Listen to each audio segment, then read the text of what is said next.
Listen.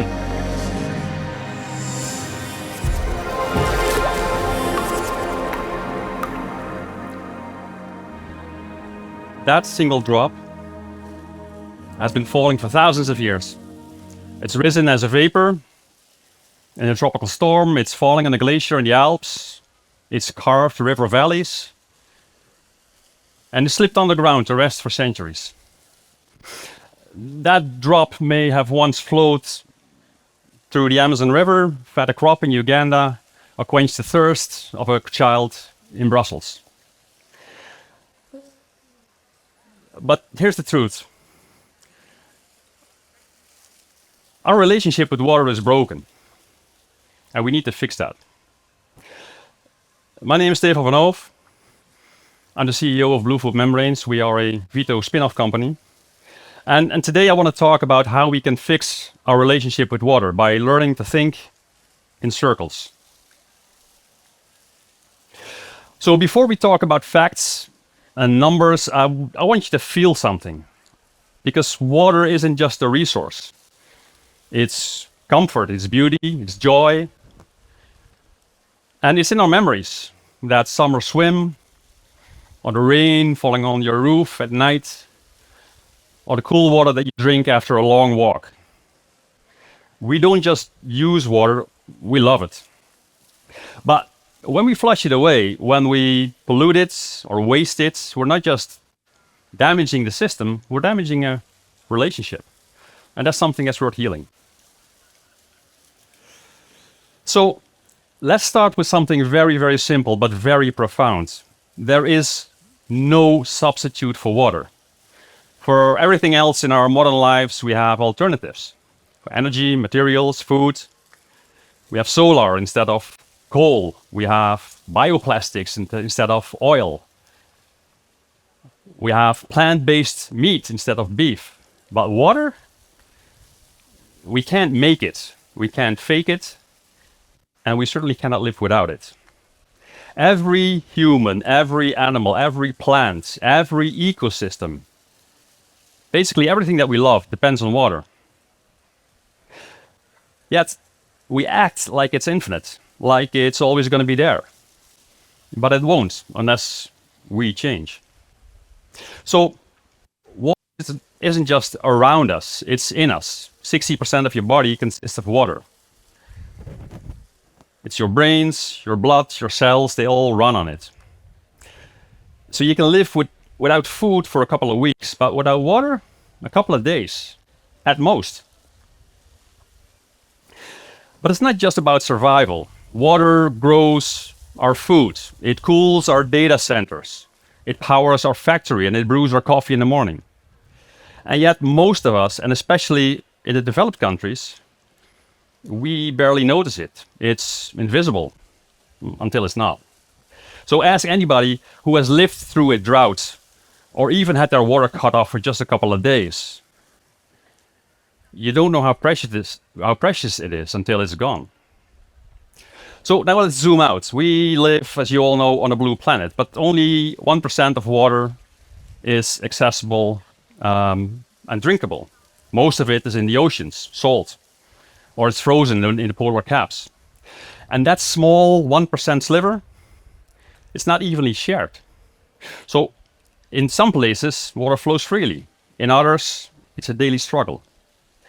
Today, over 2 billion people live in countries experiencing high water stress.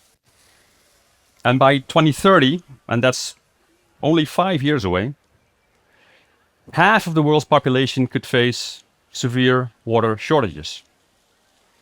And then comes climate change.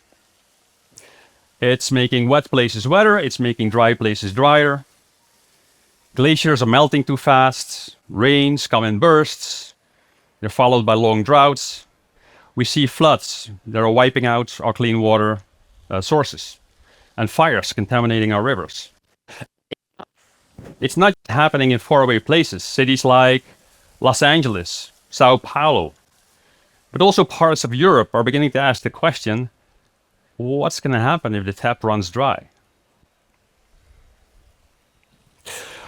So with water being so scarce and so precious, how do we use it? And the answer is not very wisely, because our entire water system is linear. Extract water, often from fragile ecosystems. We use the water at home in agriculture and industry, and then we discharge it, frequently polluted, back into nature. And that is it. There's no loop, there's no reuse, there's no feedback.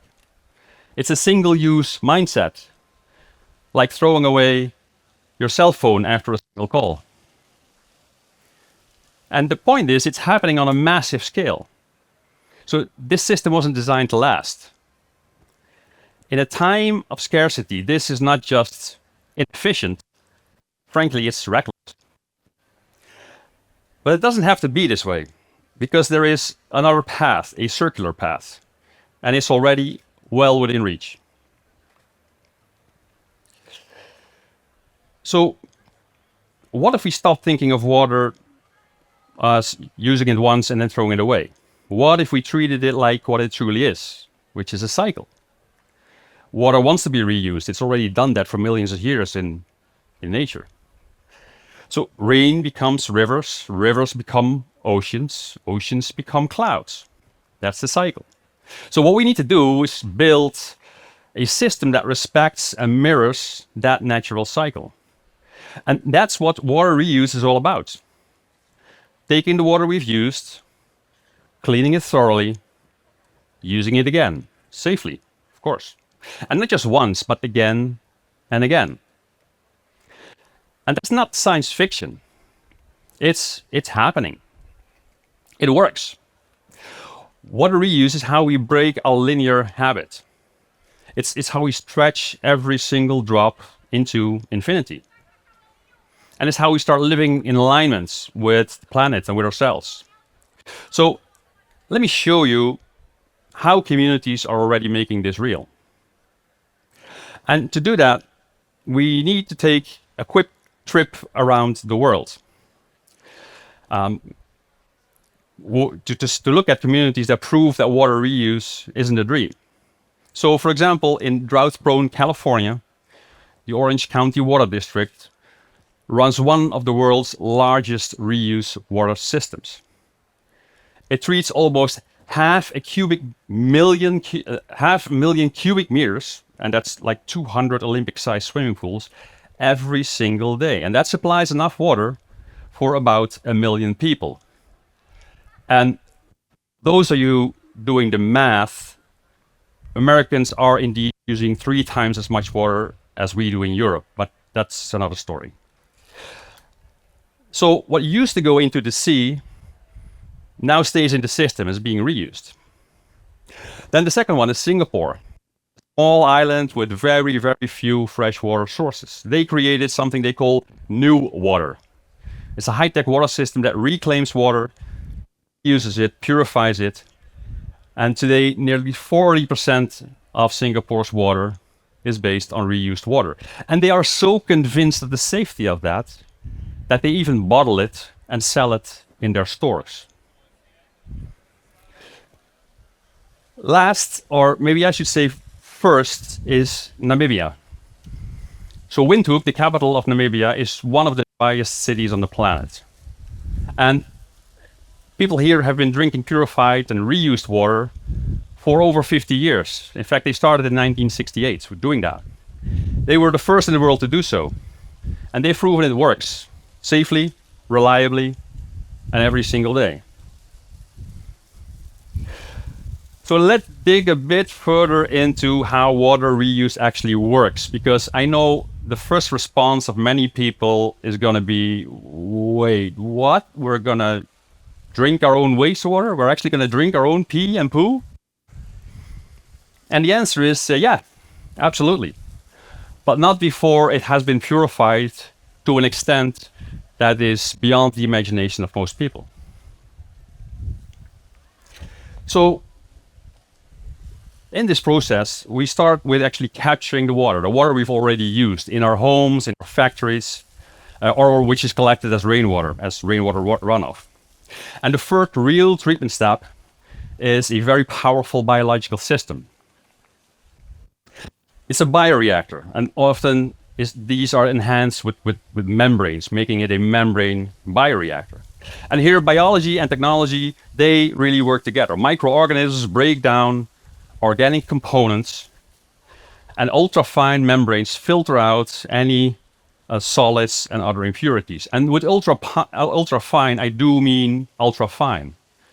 So these membranes, they have pores with a diameter of about 40 nanometers. And to put that in perspective, if one of these pores was going to be the size of a football, then this little piece of membrane I hold up here would cover half of Europe, just to give you an idea. So this is a great way to clean water at a microscopic level. And Bluefoot membranes were very happy to be part of that. We supply these next generation membranes for these types of systems, both in Europe as well as beyond. Then this water goes to a second step, and typically that is something like reverse osmosis and ultraviolet disinfection. And what you need to remember about this is that this just strips out even the tiniest molecules, viruses, pharmaceuticals, chemicals, basically anything that you cannot see. So finally, this returns clean, safe, and ready. It can be used for irrigation, industrial processes, or even as potable water in some regions. And again, this process is not experimental. It's tested, it's trusted, and it's already transforming how we think about water. So the examples I showed before, they prove something important. The technology is here, the process works. The real challenge is not the tech. It's us. Because when it comes to water reuse, we're not fighting a science problem. We're fighting a perception problem. And psychologists call this the yuck factor. That's basically an emotional response to the idea that you're going to be drinking water has passed many other people's bodies already.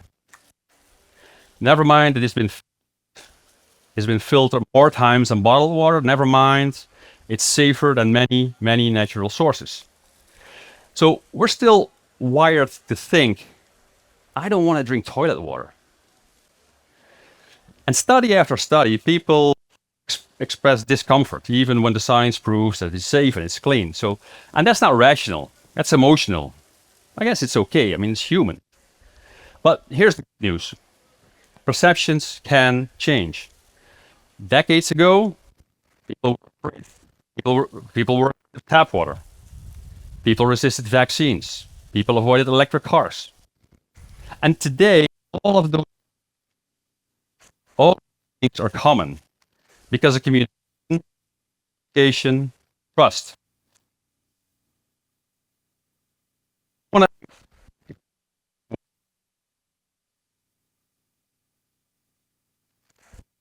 If we want a future where water is used wisely, we need to change minds as much as we need to change pipes. And that brings us to the most important part of this journey, and that is all of you.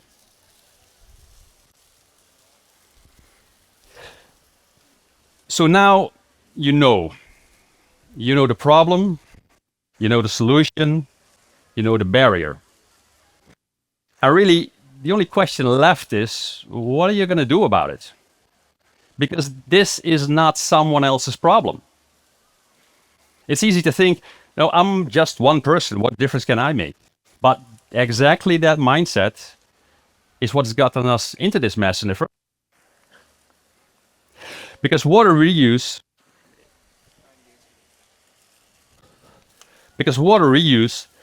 isn't just about big plans and public policy. It's also about what we choose to value and how we choose to act. So as an individual, start by being conscious of your own water. Advocate for reuse in your home, in your neighborhood, in your building. Support companies that invest in water innovation. And most importantly, talk about it. Make it familiar. Make it normal. Make it trusted. If you run a company, ask how water reuse be part of your sustainability.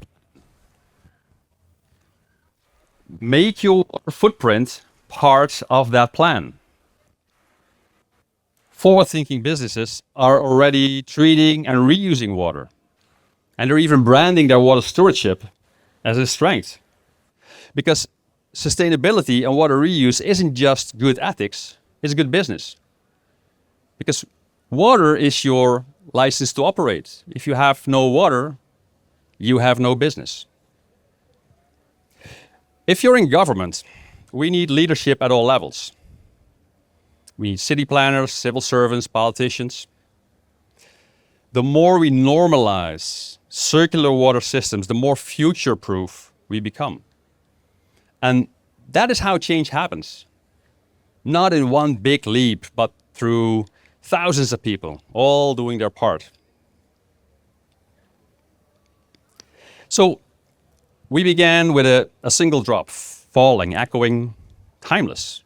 Now imagine that drop never goes to waste. Imagine every drop we use returns at the place of our choosing where we need it. Clean, safe, and reused. That's not just a dream. That is a choice. That is a mindset. That's a movement. The future of water isn't just about systems and membranes, it's about us. So the people who choose to care are the people who choose to act. And the people who refuse to let another drop be forgotten. Because if every drop counts, then so does every one of us. Thank you.